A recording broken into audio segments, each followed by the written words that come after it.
পশ্চিম দিকে যখন সূর্য বসে গেল, একরামা তখন বলছে, বেগম রে, বিবি রে, ক্লান্ত হয়ে গেছি রে বিবি, হে আমার প্রিয়া, এখানে একটু শুধবার ব্যবস্থা করো, তুমিও শুবে আমিও শুব, একটু রেস্ট করে নিব, তারপর আবার সফর শুরু করব।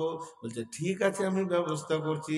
তখন উম্মে হাকিম একটা চাদরকে বের করে বালুর ওপরে বিছিয়ে দিলেন, ওই মরুভূমি পথের ওপরে লম্বা করে বিছিয়ে দিলেন।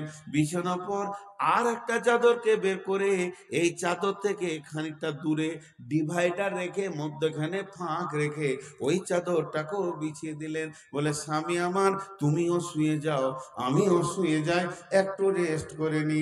স্বামী উত্তরে বলছে, বেগম কতদিন তোদেরকে ছেড়ে চলে এসেছি, ছেলে পেলে তুই কিভাবে যে থাকছিলি আমি বুঝতে পারছি না। তবে একটা কথা বুঝতে পারছি না, স্বামী স্ত্রীর বিছানা কি আলাদা আলাদা হয়? পাশে পাশে এভাবে দুইজন দুইজনের গলা ধরে আপনারা শুয়ে যাব, আর একে অপরকে জিজ্ঞেস করব কেমন করে আমি এত দূর সফর এসেছি, তোকে আমি ওগুলো শোনাবো আর তুই আমাকে শোনাবি কি করে তোর দিনগুলো কাটলো, ছেলেগুলোকে নিয়ে কি করে দিন কাটালি। এই আলাপ করব, এইরকম আপোষে গল্প করব। শুধু তাই নয়, তোর সাথে আমার হালাল, আমার সাথে তোর হালাল, দুইজন আপোষে প্রেম আলাপ করব, কত আনন্দ হবে রে বিবি। এত দূরে কি বিছানা করে? মা আমার, বোন আমার, এবার উম্মে হাকিমের কথাটা শুনেন।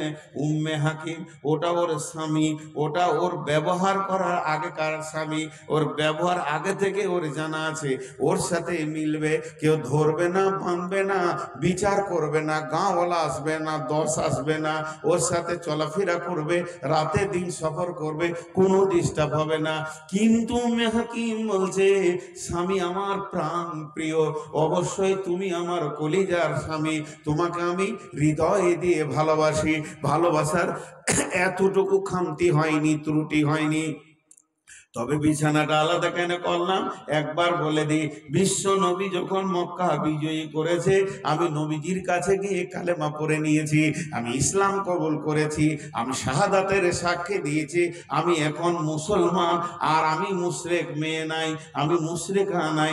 আর তুমি এখনো পর্যন্ত কালেমা পড়নি, মুসলমান হওনি, অতএব তোমার সঙ্গে আমার কোনো মিলন হবে না, তোমার সঙ্গে আমার কোনো দৈহিক সম্পর্ক হবে না। চলো চলো, তোমাকে রসুলের কাছে নিয়ে যাব, ওখানে গিয়ে রসুলের হাতে হাত দিয়ে তুমি কালেমা পড়বে, আর কালেমা পড়লেই তোমার দুটো লাভ হবে, একদিকে তোমার জান বেঁচে যাবে, ওপর দিকে তোমার আমার নতুন বাসর ঘর হয়ে যাবে। তারপরে স্বামীকে নিয়ে সোজা রসুলের দরবারে গেলেন।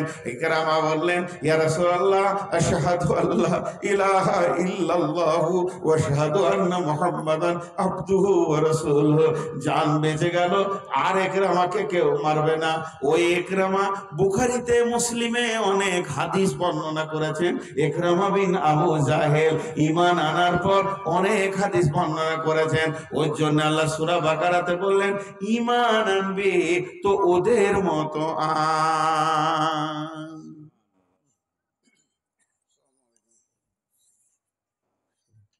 এখন টাকা নেব না, একদম না। আপনি 2 মিনিট বসেন, 2 মিনিট বেশি হলে আমার পাশেই থাকেন, 2 মিনিট বেশি হলে একটা বিষয়টা শেষ করি, তাহলে ওর ইমানটা বুঝেন। এখনো সূরা বাইয়ানার প্রথম আয়াত আছি, এবার আয়াতগুলো চচ্চর করে চলে যাবে। যে কথা আমি বলতে চাইছি আপনাদেরকে, খালি একটু ধ্যান দেন, তাহলে ওই মেয়েটি কেমন, ওই মেয়েটি কেমন, ওই মেয়েটি কেমন স্বামীর জান বাঁচালো, ঈমান আনলো, স্বামীকে ঈমান আনা করালো। এরপরে আর একটা ঘটনা বলছি। জি, এবার দেন আমাকে, দেন আমাকে, দেন আমাকে, তাতে দেন। এটা দোয়া হয়েছে, স্টার নার্সিং হোমের মালিক দিয়েছে ডাক্তার আরিফ হোসেন ৬,০০০ টাকা। মাশাআল্লাহ। তো ৬,০০০, এই ৬,০০০ দিলে কেন? এটা হচ্ছে আপনার প্রধানের এত লেটে বললে হবে? বাবার জন্য ইমানি স্যার, ইমানি আচ্ছা দোয়া করে দিয়েছে, আর আচ্ছা, এটা ওর বাবার জন্য দোয়া করে দিয়েছে লতিফ ঠিকাদার। সব দোয়া হবে ইনশাআল্লাহ। আর একটা ওই নজরুল ইসলাম ওর বাবার জন্য ৫,০০০। নজরুল আমার বাবার জন্য ৫,০০০, আমার আপনার আছে ছেলেদের কাপড় চোপড় মিলে 10-12 হাজার। আমি দোয়া করবো ইনশাল্লাহ ভাই, আপনারা যারা দিয়েছেন আপনাদের জন্য আমি অবশ্যই দোয়া করব। আমি দায়বদ্ধ আছি দোয়া করার জন্য। একটু আমাকে এই বিষয়টা আমাকে একটু ব্রেক করতে দিয়ে না। এবার চলেন রসুলের নিজের চাচা হযরত আব্বাস, ওর মতো সুদারু কে ছিল? মক্কার বুকে অত বড় সুদ খানাওয়ালা কে ছিল? ওর টাকা এত সুদের ছিল যে ওর কাছে মক্কার বড় বড় ধনীরা মাথা নামো করে থাকতো সুদের দাপটে। কিন্তু আব্বাসের মাথা বলছে বেলাইন আছি। অনেক দিন পর বুঝে এলো যে আমি বেলাইন আছি। নিজের ভাতিজা হচ্ছে রাসূল সাল্লাল্লাহু আলাইহি সাল্লাম আর নিজের রক্তের চাচা আব্বাস। বন্ধু, হযরত আব্বাস রাদিয়াল্লাহু তাআলা আনহু সন্ধ্যার সময় ভাতিজার কাছে গিয়ে বলছে, বেটা মুহাম্মদ একবার হাতটা বাড়া, আশহাদু আল্লাহ ইলাহা ইল্লাল্লাহু ওয়া আশহাদু আন্না মুহাম্মাদান আবদুহু ওয়া রাসূলুহু। কেন করেন? মুসলমান হয়ে গেল, এই 2 সেকেন্ড হলো মুসলমান হয়। একদিন লয়। আমি আজকে 54 বছরের মুসলমান, আমার বাপ মুসলমান, তার বাপ মুসলমান, অতটা লয়। মুশরিকের বেটা।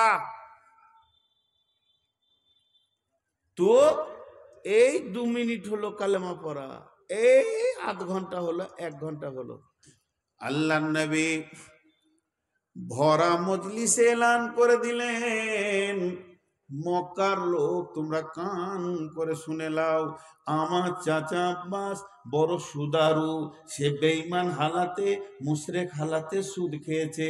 আজকে সন্ধ্যায় সে কালেমা পড়ে নিয়েছে, আল্লাহকে স্বীকার করে নিয়েছে, আল্লাহ এক বলে স্বীকার করেছে, আমাকে শেষ নবী বলে সে মেনে নিয়েছে।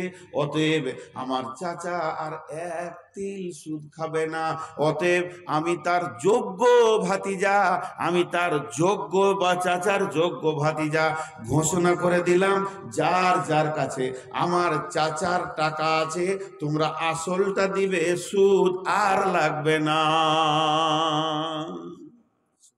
শোনার সাথে সাথে আমল, কালেমার পড়ার পরে পরেই আমল শুরু হয়ে গেল। 1 সেকেন্ড লেট করেনি আমলটা। এবার কি হলো, একটা লোক হুড্ডু মেরে দৌড়ছে, জিলাপি খাওয়া লোক মেলাতে দৌড়ছে, গেল রে গেল, লস হয়ে গেল রে গেল, ওর সব চলে গেল রে, যা সব চলে গেল। হযরত আব্বাসকে দিয়ে বলছে তোর গেল সব গেল। কি হলো, তোর ভাতিজা ঘোষণা করে দিয়েছে সুদ লাগবে না, আসলটা দিলেই হবে, তোর গেল সব ধ্বংস। বেশি বকে, বেশি বকা লোক থাকে মজলিসে। তখন হযরত আব্বাস গিয়ে বলছে চল চল চল মজলিসে যাই, আমার ভাতিজা বলেছে নাকি? বলে হ্যাঁ। হযরত আব্বাস প্রকাশ্য সাক্ষী দিচ্ছে, আমি কালেমা তাওহীদের আওতাভুক্ত চলে এসেছি, আমি বাইয়েনার আওতাভুক্ত চলে এসেছি, আমি কোরআনের আওতাভুক্ত চলে এসেছি, এর বাইরে আমি পা রাখতে আর পারবো না। কোরআন সুদ হারাম করে দিয়েছে, আমি হারামটাকে কবুল করে নিয়েছি।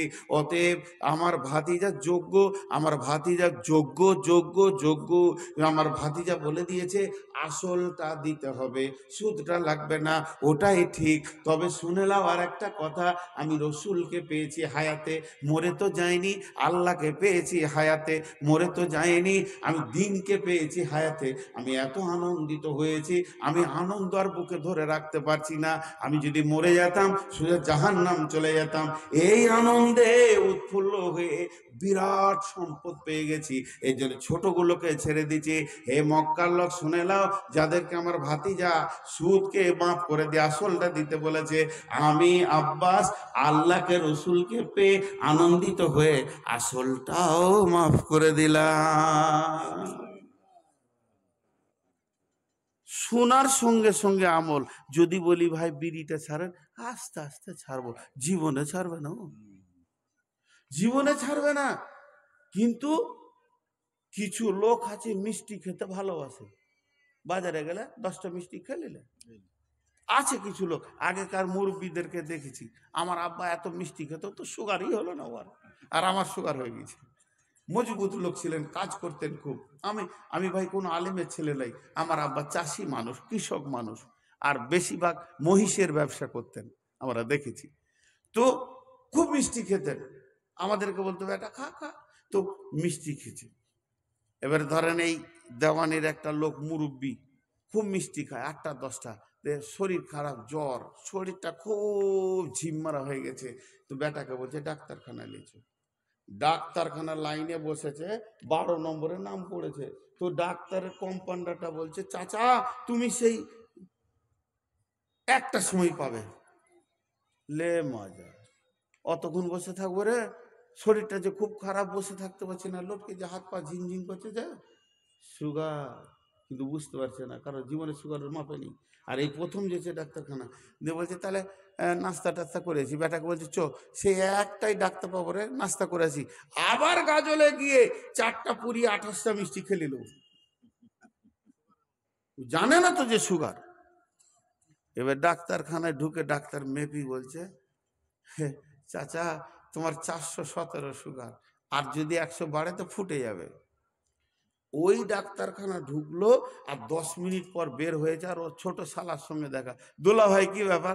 শরীর খারাপ, ডাক্তারখানায়, চলো মিষ্টি খাও। না খাবো না, খাবো না। তখনই বলছে, বলবে না যে আস্তে আস্তে ছাড়বো, হ্যাঁ বিড়িটা বলবে আস্তে আস্তে ছাড়বো, আর মিষ্টিটা এমন ছাড়লে ওর শালা কোলে করে নিয়ে যেতে 2টো রসগোল্লা খাও, না খাবো না। ইমান দেখেন এটা কেমন। এবার ওই মুশরিকরা জান্নাত যাবে, কাফেররা। আমি কেন বললাম, এই সূরাটা শুরুতে যাদের কথা বলেছে তারা এইগুলো, কোন সাহাবীটা মুশরিক ছিল না? অনেক সাহাবী মুশরিক, কাফের, সেখান থেকে এখানে এসেছে। কেন? তারা যত বড় মুশরিক হোক, কাফের হোক, এইটাকে গ্রহণ করেছে। ওইটাই প্রথম আয়াতে বলছেন, বিসমিল্লাহির রহমানির রহিম, লাম ইয়াকুনিল্লাযীনা কাফারু মিন আহলিল কিতাবি ওয়াল মুশরিকিনা মুনফাকিনা হাত্তা তাতিয়াহুমুল বাইয়িনা। কাফের মুশরিকেরা বিভ্রান্তির মধ্যে পড়ে গেছিল, তারা ফিরে আসতে পারছিল না যতক্ষণ না তাদের কাছে বাইয়িনা পৌঁছিয়েছে। যখনই বাইয়িনা পৌঁছে গেছে, এটাকে ধরে তারা গ্রহণ করে নিয়েছে। আর ওই কাফের মুশরিকগুলি, তাদের নামে শেষে রাদিয়াল্লাহু আনহু চলে এসেছে। তাই এই আয়াতে, এই সূরার শেষ আয়াতে আছে কি আছে, জাযাউহুম ইনদা রাব্বিহিম জান্নাতু আদনিন তাজরি মিন তাহতিহাল আনহারু খালিদিনা ফিহা আবাদা রাদিয়াল্লাহু আনহুম ওয়া রাদু আনহু, রাদিয়াল্লাহু আনহুম ওয়া রাদু আনহু। এর জন্য সাহাবীরা রাদিয়াল্লাহু আনহু, তারা এত বড় মুশরিক, লাত মানাত উজ্জার পূজা করত। ওই উমার কি ভালো ছিল নাকি? উমার ছিল মাতাল, উমার ছিল রসুলের জানের জম মাথা আনতে গিয়েছিল। আব্দুর রহমান বিন আওফের ঘরে মদের ভাঁটি ছিল, ওর দায়িত্ব ছিল মদ খাওয়ানো। হযরতে আলীর ঘরে, ওর চাচা হযরতে আলীর ঘরে রসুলের চাচা বাইজি নিয়ে রান্ডি নাচাতো। এ ছিল ওদের পূর্বপুরুষেরা। কিন্তু ওরা এত নোংরা থাকার পরেও, ওরা এত নর্দমায় ডুবে থাকার পরেও কোরআনকে গ্রহণ করেছে, একে ছুঁড়ে ফেলে দেয়নি।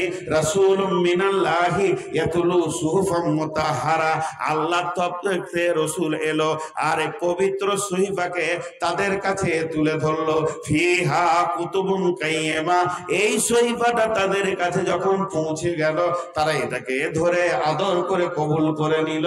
একটা একটা সোনালী মানুষ হয়ে গেল। আল্লাহ এবার আপনি একটা প্রশ্ন করবেন, তখন নবী ছিল তাদেরকে সাইজ করেছে, তখন নবী ছিল তাদেরকে সাইজ করেছে? জি না, আল্লাহ ওই প্রশ্নটা মেরে দিয়েছে, ফিহা কুতুবুন কাইয়্যিমা। এটা এমন একটা প্রতিষ্ঠিত কিতাব, পশ্চিম দিকে সূর্য ওঠা পর্যন্ত এর পাওয়ার এক থাকবে। কারণ রসুলের যুগে যে পাওয়ারটা ছিল, ওই পাওয়ারটা আজও আছে। কেউ যদি কিতাবকে গ্রহণ করে নেয়, যেমন সাহাবীরা জঘন্য থেকে এসে রাদিয়াল্লাহু হয়ে গেছে, আপনি যত জঘন্য থাকেন না কেন, শুধু খালি নিয়ত করেন আমি কোরআনকে মেনে চলবো, কোরআনের বাইরে চলবো না, সাহাবীদের মতো আপনার জীবনটাও চকমক চকমক করে উঠে যাবে। আল্লাহ ওটা মেরে দিয়েছে বুদ্ধিটা। এবার একটা উদাহরণ দিব, উদাহরণটা মন দিয়ে শুনেন। নদীর ধারে একটা গাছ, বিরাট গাছ, আর গোটা এলাকার লোক এই গাছটাতেই মুতে, তাহলে ওর সম্মান কত? যে যায় সে মুতে, আর গন্ধ পচা, গোটা গাছটা নোংরা হয়েছে পাখির পায়খানাতে, মাকড়সার জাল, জঘন্য হয়েছে গাছটা। ধ্যান দিয়ে গাছটাকে জ্ঞান চোখে দেখেন, ছোট ছোট জাল, মাকড়সার জাল, ছোট ছোট ডাল, গাছটার দিকে অনরুচি ভাব, আর মনে হচ্ছে কি হবে। ওইদিকে একটা লোক যাচ্ছিল হেঁটে, আর আপনি আমি ওখানে দাঁড়িয়ে আছি গাছতলার নিচে। লোকটা দাঁড়িয়ে এমনি করে দেখছে গাছটার দিকে। তো জিজ্ঞেস করছি, গাছটা দেখছো কেন গো? তো বলছে এইটা সুগারের ওষুধ। লোকটা কে? কবিরাজ। আর একজন বলছে এই গাছটাতে 50 কুইন্টাল লকড়ি আছে। লোকটাকে বাবুর্চি, যত দামি কাঠ দাও খালি চুলাতে পড়বে, ওর হুঁশ নেই। আর একটা লোক এমনি করে দেখতে দেখতে দেখতে বলছে, উফ, এই গাছটাতে 4টা খাট আছে, 2টো টেবিল আছে, 3টে ড্রেসিং আয়না আছে। লোকটাকে মিস্ত্রি, মিস্ত্রি, সুদর মিস্ত্রি। ও গাছটাতে ওগুলো দেখতে পেয়েছে, ওর জ্ঞান চোখ দিয়ে দেখছে, ও বাহ্যিক দেখছে গাছ, কিন্তু জ্ঞান চোখ দিয়ে দেখছে এই গাছের ভিতরে এত বড় জিনিস আছে। গাছওয়ালার সঙ্গে দাম করলো, করতলি এসে কাটলো, দিয়ে নিয়ে গেল। যতক্ষণ মাটিতে জ্বর লেগে থাকবে ওর নাম হবে গাছ। যখনই কেটে ফেলে দেবে, পিস করে ভ্যানে নিয়ে যাবে, ওর নাম হয়ে যাবে কাঠ। কেউ বলবে না এটা কি গাছ, বলবে কি কাঠ। তারপরে যখন মিলে নিয়ে যে ফেরে ওকে সাইজ বানিয়ে বাটালি দিয়ে তৈরি করে ফেলবে, ওর নাম হয়ে যাবে খাট। তো প্রথম ছিল গাছ, তারপরে হলো কাঠ, তারপরে হলো খাট। এবার ওই খাটটাকে কত রকম অস্ত্র দিয়ে করে ফুল একবারে সুন্দর করে লতা পাতা এত সুন্দর করেছে, মনে হচ্ছে ফুলগুলো জীবিত, টক টক করছে। বার্নিশ পালিশ দিয়ে সুন্দর করে কাঁচের এসি শোরুমে একদম রাস্তার ধারে রেখেছে। আর এমনি করে একজন মোটর সাইকেল নিয়ে যাচ্ছে, ওর শালা পেছনে বসে আছে, কারণ ও বেটির বিয়ে দিবে, একটা দামি খাট খুঁড়ছে, 1.5 লাখ 2 লাখ যা পড়বে, বেটিকে একটা শখের খাট দিব। আর ওই খাটটা দেখে ডিস ব্রেক টিপে দিয়েছে, শালা ধূপ করে রোডে পড়ে গেছে। দোল ভাই বলছে এত জোর ব্রেক কেন? বললাম যে খাটটা খুঁজি পেয়ে গেছি। শোরুমের ভিতরে যে ম্যানেজারকে বলছে, খাটটা কি কাজ ছিল গো? গাম্ভারের। সেই গাম্ভারটা দেখতে পেয়েছো? সেই পেশাবখানাটা দেখতে পেয়েছো? জঘন্যটা পেছে দেখছো? খাটটাকে বানালে গো। তো মিস্ত্রি তখন ড্রেসিং টেবিলটা করছে ওই কাঠেরই ভিতরে আছে, মিস্ত্রি এম করে বাসলেটাকে ধার দিচ্ছে আর মুচকে মুচকে হাসছে। দেখবি না মানে বানিয়েছি আমি, হ্যাঁ, হাসছে। মিস্ত্রিকে জিজ্ঞেস করেন, মিস্ত্রি বলবে পেচ্ছাবের জায়গা থেকে তুলে নিয়ে এসছি ওকে, তারপরে ওকে করত দিয়ে সাইজ করেছি, রেঁদা দিয়েছিলে ওকে পালিশ করেছি, ওকে বাঁশলে বাটলে ব্যবহার করেছি, হাতুড়ি বাটালি দিয়ে একে সুন্দর করে আমি রূপ বানিয়েছি। এখনও থাকবে এসি রুমে, যে কিনে নিয়ে যাবে সেও রাখবে এসি রুমে। বন্ধুরে আমার, মিস্ত্রির কি কারিশমা, আর যন্ত্রগুলোকে দিয়েছে। তাই এটা হলো যন্ত্র, আর মিস্ত্রি হচ্ছে নবী মুহাম্মদ সাল্লাল্লাহু আলাইহি সাল্লাম। ওইগুলোকে মাতাল সাল থেকে তুলে এনেছে, জুয়ো থেকে তুলে এনেছে, সুদ থেকে তুলে নিয়েছে। এই রকম একটা সুহফি মুতাহারা, এটা এমন একটা জিনিস, এই মেশিনে ঢুকলে মানুষকে মানুষ সাইজ করে দেবে। একটা একটা একটা একটা করে নবী মুহাম্মদের মতো মিস্ত্রিকে দিয়ে আল্লাহ ওই মাতাল, চোর, লম্পট, লুটেরা, লুচ্চা মাতালগুলোকে, সুদারগুলোকে সুন্দর সুন্দর মানুষ বানিয়ে দিয়েছে। এবার এরা থাকবে কোথা? এরা থাকবে না নদীর ধারে, এরা থাকবে না চায়ের দোকানে থামে, এরা থাকবে এসি ঘরে খাটটার মতো দামি জায়গায় থাকবে। তেমনি এই লোকগুলো যখন বেনে গেল, এরা থাকবে না কোথাও, এরাই থাকবে জান্নাতে। জি ভাই, মাঝে আমি 1 মিনিট ব্রেক করছি, 1 মিনিট। আমি যেগুলো টাইম দেবো ওগুলো আপনারা খেয়াল করবেন, আমি কোনদিন টাইম পার করি না। 1 মিনিট বলেছি, 1 মিনিট, কেউ উঠবেন না। মাদ্রাসা কমিটি মা বোনেদের কাছে যান, 4টা-5টা ছেলে পাঠান, বেটি আমার হাতের দিকে একবার তাকাও, আমি ভিক্ষা চাইছি, যা আছে প্রাণ খুলে দেন। 4টা ছেলে ফারেক হয়েছে, নেকিতে ঢেরি লেগে যাবে আপনাদের, আমি জান ভরে দোয়া করব। আর পুরুষদেরকে বলছি আল্লাহর রাস্তে উঠবেন না। আমি 1 মিনিট আপনাদের কাছে টাইম নিচ্ছি, 1 মিনিট হতে চলেছে, আর কটা সেকেন্ড আছে, আপনারা ঢুকে যান। মেয়েদের দিকে, পুরুষের দিকে কেউ থাকবেন না আল্লাহর রাস্তে। যত পারবেন মা বোনেরা আমার প্রাণ খুলে দিয়ে দেন, আপনি যা এনেছেন তা জমা করে দেন, যা এনেছেন। জি, একটা ছেলের বাবা, সব থেকে ছোট ছেলের বাবা, ও হাফেজ হলো। মাশাআল্লাহ, জি, দোয়া করুন। 2 বস্তা সিমেন্ট এখন 800 টাকা যা, 2 বস্তা সিমেন্ট দিবে। এটা খেলো, নষ্ট হবে, কাজে নষ্ট করে খেলো। উঠিয়েন না। আসলে আমার আদায় করা অভ্যাস নাই, এই আদায়ের জন্য হবিবুর রহমান ভালো, উসালা জিসিবির মতো টেনে ভরে নেবে সব, আর পকেটও রাখতে দিবে না। তো আমি আপনাদের খুব মহব্বতের মানুষ, না দিকেও যেন না, 1-2 করে খালি হয়ে যাচ্ছে। খালি যদি হয়ে যাবেন তাহলে মাদ্রাসাওয়ালাদের মনটা কেমন করবে, এদের মনটা কত কষ্ট হবে। বিধায় আমি আপনাদের সামনে 2টি হাত জোর করে বলছি, উঠিয়েন না। আমার এই বায়ানটা আর 10 মিনিট বলি, বায়ানটা টোটাল এখনো তো আয়াতগুলো ধরিনি, 3টা আয়াত হলো টোটাল। এইটা যদি